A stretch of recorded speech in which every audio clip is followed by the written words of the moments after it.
14 ستمبر کو نوٹس جاری کیا ہے, چیمبر سے فیصلہ آ جاتا ہے جس کی تحقیقات میں پتہ لگتا ہے کہ ایک سینئر موسٹ جج کا آفس اس کے اندر اس کا پرنسپل سیکرٹری جو ہے S P S senior principal secretary جو ہے وہ انوالو ہے, اور رجسٹرار کہتی کہ نہ نوٹس ہوا, نہ کوئی چیمبر میں سماعت ہوئی, نہ کچھ اور ہوا.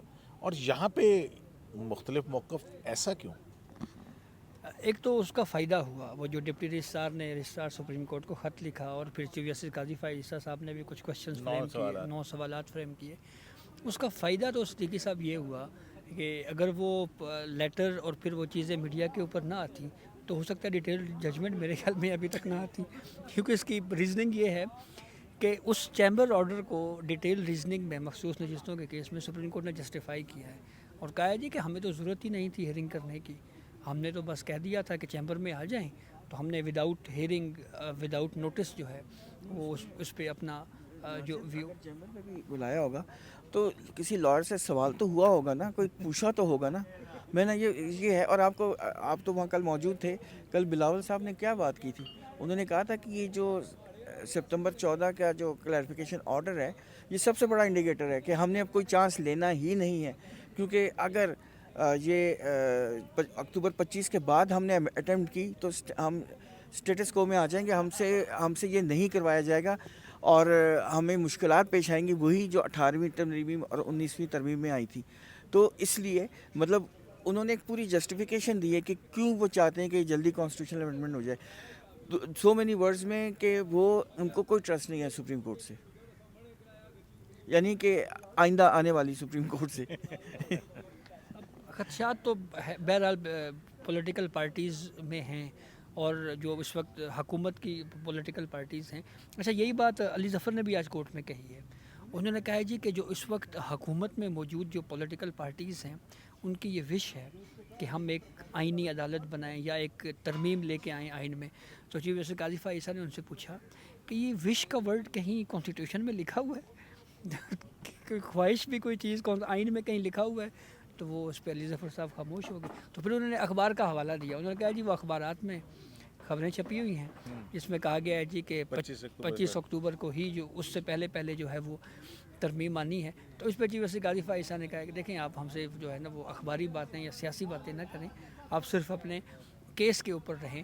تو یہ خدشہ ہے کیوں, ایک سوال یہ بہت اہم ہے نا جی. اس سے پہلے کی جورسپروڈنس جسٹس منصور علی شاہ صاحب کی جو رہی ہے اس میں وہ پارلیمنٹ کی بالادستی کے حوالے سے فیصلے دیتے رہے ہیں, لیکن مخصوص نشستوں کے حوالے سے کیس میں جو جسٹس منصور علی شاہ صاحب کی سربراہی میں 8 ججز نے جو فیصلہ دیا اس میں اچانک سے وہ جسے کہتے ہیں نا 180 ڈگری کی وہ یوں تبدیلی آئی اور پھر وہ ایک عجیب سے ہم نے وہ ساری صورتحال دیکھی.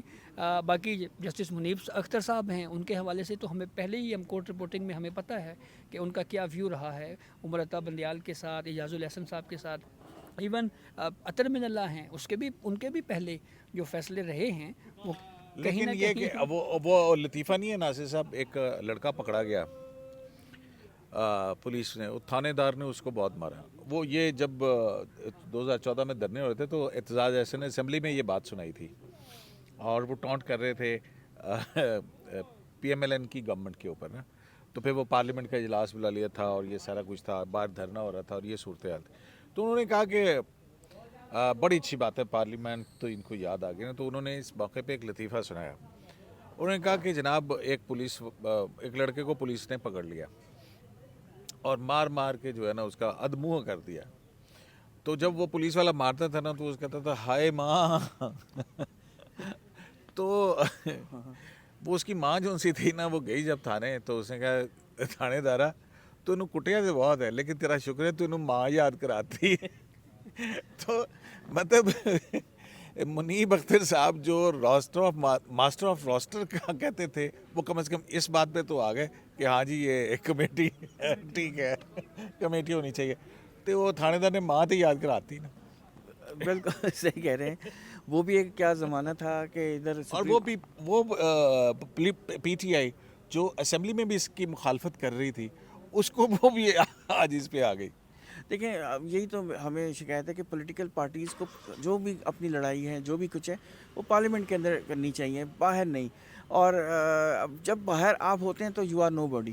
ناصر صاحب آپ کو لگتا ہے کہ سپریم کورٹ کے اندر اب چیزیں کہیں سموتھ ہو گئی ہیں؟ جیسے کہ چیف جسٹس نے کہا کہ اختلاف ہے، ٹھیک ہے، دو سوچ ہیں وہ موجود ہیں، باقی یہ کہا جائے کہ وہ جو تاثر دیا جا رہا ہے کہ پتہ نہیں جج ایک دوسرے کا ٹھا ٹھا ہو رہی ہے. اختلاف بھی نہیں سر، وہ جو میں نے سنا انہوں نے کہا ہے کہ دو مختلف آراء ہیں، ہاں. دو اوپینینز ہیں، اور اس میں انہوں نے کہا ہے کہ میں آپ کو بتا رہا ہوں کہ اندر کچھ بھی نہیں چل رہا. وہ جو آپ نے ابتدائیے میں بھی بات کہی تھی، یہ ساری چیزیں جو بھی ڈسکشن ہوتی رہی پولیٹیکل سائیڈ کے اوپر، بہت ساری چیزیں مفروضوں کی بنیاد کے اوپر تھیں، اور اس مفروضے کو پھر اس حد تک وہ بڑھاوا دیا گیا کہ جس کی وجہ سے جو ہے وہ چیزیں اس لیول کے اوپر گئیں.